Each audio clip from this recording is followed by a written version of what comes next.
Hey guys, thanks for stopping by my channel. So I recently had an issue with my We Are Memory Keepers spring scissors.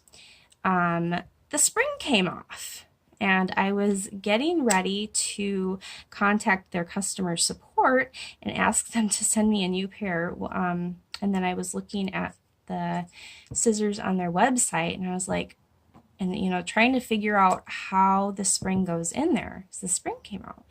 And I was like looking on YouTube to find a video and I couldn't find one.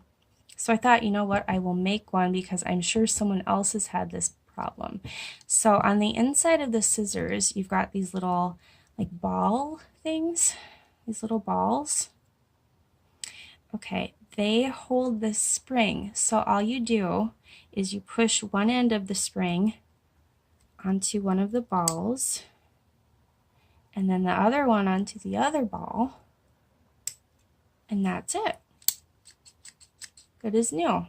It's very simple to fix. I was getting ready to like email customer support and super easy fix. So I'm going to show you one more time.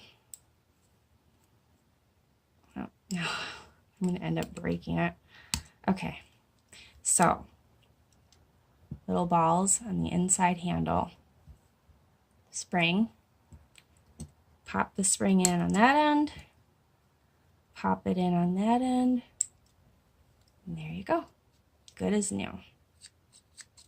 So I hope that this helps someone.